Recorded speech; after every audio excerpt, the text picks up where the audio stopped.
Hi friends, it's Amanda here from Fun Hands-On Learning.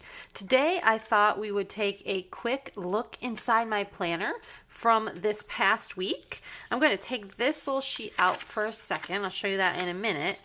And kind of give you a view of what my planner looked like this week and walk you through it. So it is my goal to maybe start a little bit of a series on this channel where I just run through my planner after the week is done, show you what we did for the week, and kind of talk about how I have been planning and how it's been working for me. So one of the things that I tend to do is change my mind a lot.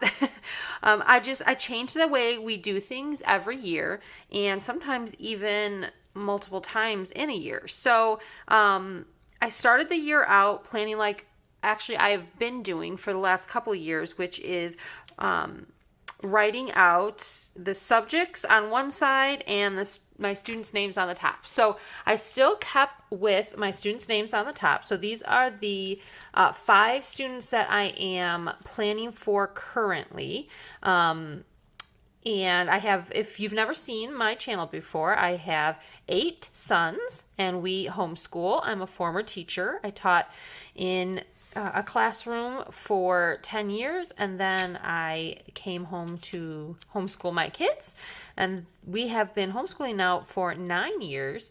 And so I plan for 5 of them right now. My 2 oldest children go to a private Christian school. Then the next 5 in line, I am homeschooling. And then the last one is the baby. He's only 1.5 years, so he's not on the list.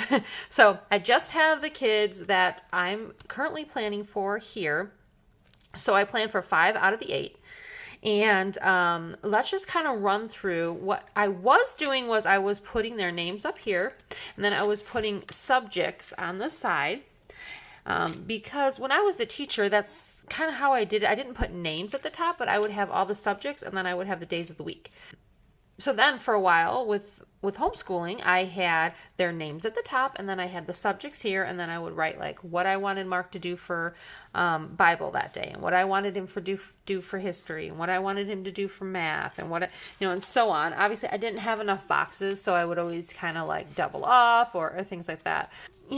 As time goes by, you kind of get to know what you're doing, and you don't need to write out every little thing that you're going to do. So I didn't need to write out exactly what he was supposed to do in phonics or language that day. I kind of know that, okay, it's going to be the next lesson. And I also have lists in the back of my planner that give me an overview of the skills that we're going to be working on. So I know what's coming up, and I don't need to write all of that out in my weekly planner. I have it written out in a longer form in different sheets that I can refer to, which I do. So I don't necessarily need all of that written here. So plus it didn't, having the subjects here didn't work out with my younger kids, my preschoolers, kindergarten preschoolers, because they don't do all of those subjects and they do different things. So it just makes more sense for me to write down and kind of use my planner as a tracking method. So it's been going great. I've been doing it for a couple of weeks. Like we can look back at the previous week and so on. It's been working well, and we're already kind of into the next week. But I wanted to show you one that was completely done, and we can kind of walk through and show you how our week went and what I did. So basically what I'm doing is on the side here are the days of the week, and I am using a happy planner so the pages can just like pop out. And you can download some of my extra planning pages on my website, so I will leave a link below to that. And I have some laid out kind of like this. This is a happy planner page, but I have them laid out like this if you wanted to print them out. This is a big happy planner, but you could print them out on a smaller scale if you have the classic size happy planner. I think next year I'm going to use the classic size, but this year I am using the big. All right, so I wanted to just kind of run through it really quick. This isn't going to be a long video, but I wanted to explain what I'm doing, and then next week I'll show you what we did or my, next time I'll show you what we did for this next week and so on, okay? So for this week, basically what I do is I put the kids' names at the top. These are Happy Planner stickers that I've been using. I cut them in half because they come as like tabs, double-sided tabs, and I cut them in half. And then this week I wrote their name, or I put their names in with stickers. Like these are letter stickers. So I don't always do that. Sometimes I just write their name.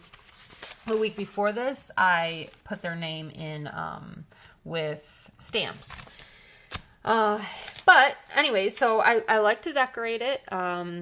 This one's a little bit busy, but it worked out for me. And what I've been doing is basically, so for Monday, I write out everything that he did. So we did Bible and family time. He did his cursive. He did his phonics and his language. He did a spelling test. He did his math, and he did his math time test. He did history, and he did reading, which is just like on his own, reading a book, and then we do comprehension questions. And then I wrote down the title of his book that he read, and him too. So they do different books in different readers. So that is what these little stickers are for, is just to write down the little books that they read. And then these dots that I've been making just to delineate what they've done, I have been loving these markers. What are these called? Let's see. Zig Clean Color Dot, and they're dot markers. So let's see. You can see I have a couple different colors here, and I have absolutely been loving them. So one side is just a marker that you can color or write with, but this side is actually a dot, okay? So you see how it's round like that? And I can actually, let me just use the back of this. I can actually just press down and it makes a dot. And I've been loving this for bullets, okay? So if you're a bullet journaler and you haven't seen these are pretty cool. So it's better than, trying to draw my own or use stickers all the time to make bullets, because I have a lot of them. So I just use the marker to make my bullets. So this is what they did on a Monday.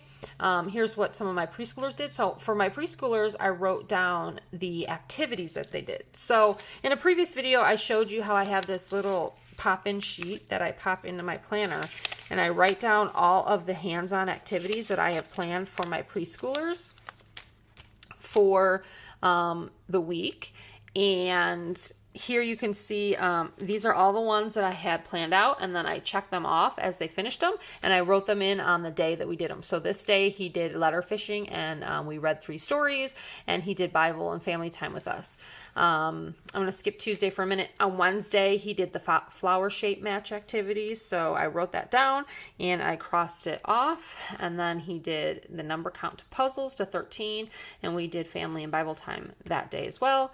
So yeah, I'm just kind of like keeping track here. And then I'm going to talk to you about Tuesdays and Thursdays, because our schedule kind of changes on those days. But so I would mark it off, and then also when I would mark it off, I was kind of writing down which students did it. So like the Beginning Sounds pocket chart I did with Seth and Peter, but then like letter fishing, Seth, Paul, and Peter did that one. So this list is for, so Seth is preschool / kindergarten. He's special needs. He has Down syndrome. So he is 6, but he's really at the early kindergarten level. And then Paul, he is preschool, and Peter is preschool. Peter he just turned 3. So he really doesn't have to be doing school, but he's super smart and just wants to do it with us. So he does everything, and he honestly can do it all. He can even, I think he's honestly starting to read. But yeah, so he does it all with us. He's going to move fast. And then Paul is my other special needs kiddo. He just recently got diagnosed with high functioning autism. So, so even though he is 4, he is more on the preschool level. So he does the preschool stuff.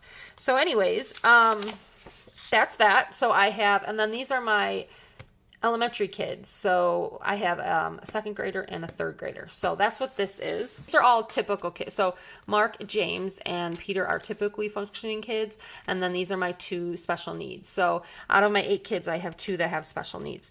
So moving on, Tuesdays we go to Bible study. I'm in a women's Bible study, and I help lead a small group in my women's Bible study. And so I take all the kids there with me, and then they have classes there for the children. So there are other homeschool kids there. They go in their classes, and then we women get together, us moms, and we do our thing. So we tend not to do any homeschool per se on Tuesdays. We do a few little things, but their main focus is whatever they're learning at Bible study that day. And then Wednesday, you can see, was a full day. We got a lot done. Thursdays is speech therapy day for my 2 with special needs. So Seth and Paul both have speech therapy that day. So it does take a big chunk of our day because we have to drive a half an hour to the appointment, and then they each get 45 minutes there, and then we have to drive a half an hour home. So it's like a 3-hour, 3.5 hour ordeal for speech. So that tends to be all they really focus on for that day, because it does take such a big chunk out of our day. Now, my older 2, I do try to make sure they are getting as much schoolwork done as possible. So sometimes they're home if my husband's home and they can work while he's working, or sometimes I take them with me to the speech therapy appointments and they sit and do their schoolwork. But either way, they're supposed to get as much done as possible when we do it, but sometimes they don't get a ton. Now this week, actually, they did get more done than the week that I'm showing you. But yeah, so that's kind of Thursdays. And then Fridays are definitely another big work day for us, and we got a lot done on that Friday. Now over here on the side, I keep a running to-do list. So here's my little to-do list that I always keep. And then I showed you these before. I made these little stickers on my computer and I stick them in because they kind of keep me on track. We always, for Bible, we do like a morning meeting time. When I was a teacher, I used to call it morning meeting time, but in my planner, I call it family time. I'll show you my routines. So we do family time, and during family time, we do Bible, songs, and prayer. That's all part of Bible. And then we do, usually try to do a read aloud. And with my littler ones, sometimes I do calendar. So Bible is in there with our morning time, but now I kind of call it family time. I called it morning time when I was a teacher in a school, but with homeschooling, I've been tending to call it family time.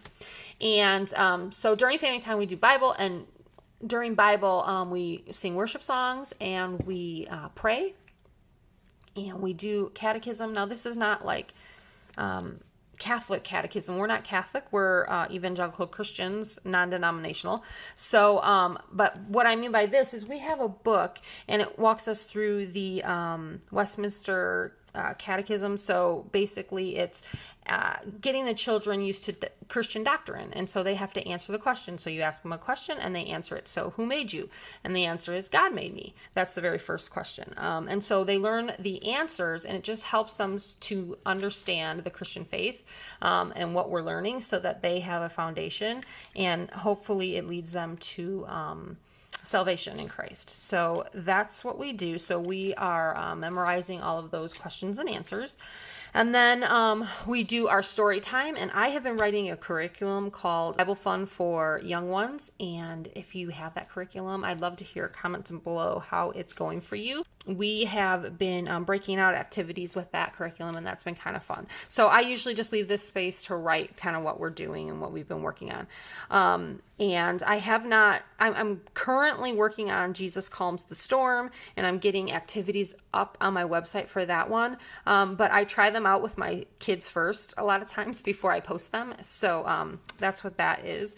And one of the days we talked about working for Christ and doing our best in all of our work for the Lord. And so I just wrote that in there. So I always leave this little section to write that. Yeah. And then we also practice our Awana verses, because 3 of these kids these 3 go to Awana at our church. So I have that in here. And then science and history. Again, I have unit theme pages, extra pages that I keep in the back of my planner. And they basically, well, I guess I could show you. Okay, really quick, this is our unit studies page that I made at the beginning of the school year. And so these were the different science units that I wanted to focus on. And then these were the different history units that I wanted to focus on. And so since I have this unit page, it kind of gives me an overview of what we're going to do for the year. And then I gather resources so that we can do those things. And so we've already done anatomy this year, and we've already done weather, and we've already done animals. And so we are working on the plant world. I did get the botany curriculum from Apologia, I think it is. We have been working through it. It is pretty difficult for my kids, but you can make it easier or harder depending on how you do it. I've never written a science curriculum yet myself, but it is a goal of mine. Another goal is to write some history curriculum. These are the 2 subjects I have not delved into actually writing curriculum yet for. I would love to do that, but for the time being, I can only do what I can do, right? And I'm focusing on my Bible curriculum, and so yeah, so we're just using all sorts of other things. I kind of use an eclectic approach, and I purchase different things for the different units that I want to do. And if you saw I had a video at the beginning of the year that showed like the curriculum choices that I have made for this school year. And one of the things in there was the botany book for the plant world. I believe also in that video, I showed you that I also bought the anatomy book, which we already we didn't go through the whole book, but we went through parts of it. So anyways, we are working on the plant world for science. So if I flip back to this week's spread, you can see that my kids created a diagram for parts of a plant. So I just basically write in there what unit we're focusing on. So we're focusing on plant life, and then anything that we do that week, I kind of write it down here. Same thing with, I also will write like vocabulary. So the unit we're focusing on in history is colonial America, and I just wrote down like some of the different vocabulary things that I wanted them to know. Silversmith, blacksmith, joiner, cobbler. I want them to know what those people did, and then we talked about houses and food and shops and schools and all of that. Finally, I tried to list out the read alouds that we read together. So I don't list all the books that I read to my preschoolers and my kindergartner. I read to them each day, but down here I will list out books that we read together as like during our family time. I consider that our read alouds because we'll just read a book together sometimes. So that is my planner for this week. Oh, and oh yeah, and I showed you that. So yeah, that's my planner for this week, or well, this past week. That is one full week done. And then here I have my next week ready, and I will walk you through what we did this next week in another video. So stay tuned. If you liked this video, give it a thumbs up and leave me a comment below. If you leave a comment, please remember that I have to approve all comments, so it might take a day or 2 before your comment shows up, but I love reading through them, and I try to respond to them if I can. All right, we'll see you in the next video, guys, and happy learning. Bye.